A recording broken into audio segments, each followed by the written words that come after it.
네, 안녕하세요. 교통보험 평론가 김진현 프로입니다.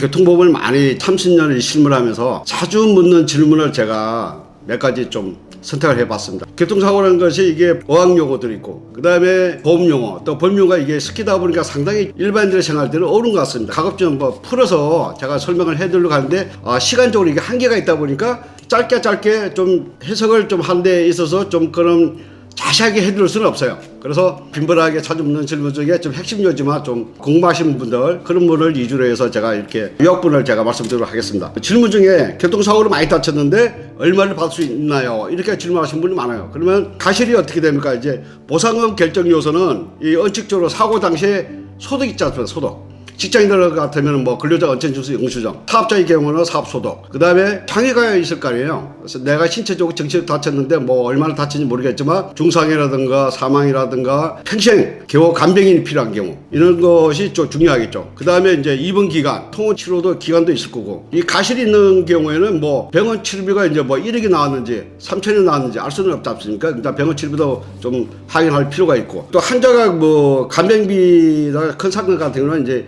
간병비가 두 가지가 있죠. 귀환 간병, 앞으로 여명까지 항우 간병. 크게 다치신 분들은 이제 항우 치료비를 가지고 보조기, 오죽도 있을 거고, 휠체어 등등 이런 부분들이 다 항우 치료비, 약제비 뭐 이런 것들 전부 다 항우 치료비가 또 어느 정도 산정이 돼야 됩니다. 그 다음에 사망하신 분들이든 뭐 부상이든 간에 이자료, 서울중앙법원에는 뭐 교통산재 전담처법에서는 1억을 원칙적으로 기준으로 하고 있습니다. 플러스 되는 경우도 있고, 가실이 있으면 조금 마이너스 되는 경우도 있고. 자, 그 다음에 뭐 장례비는 500만 원 선정되어 있고요. 최종적으로 손익상계가 있죠.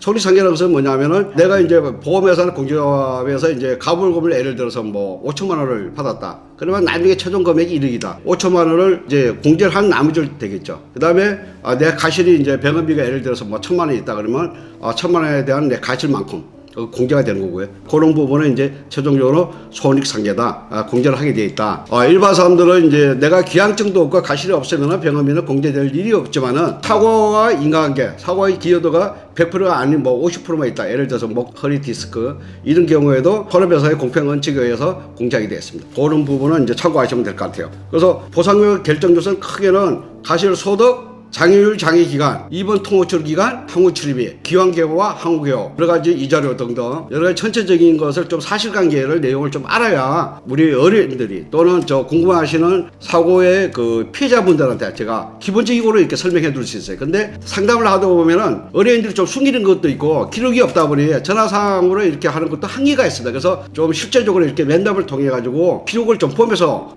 이 부분은 이것이 실무를 오랫동안 해본 경험사, 또 법원의 판례상 이런 좀 적절하고 이거는 아니다 이렇게 좀 명확하게 답변을 해줄 수가 있는데, 그 사실관계를 알지 못하는 상황에서는 뭐 뜬구름 잡듯이 얼마를 받을 수 있다 이렇게 허황된 사기꾼식으로 대답을 할 수는 없다고 하겠습니다. 자, 다음에는 또 다른 좋은 자료를 가지고 안내를 해드리도록 하겠습니다.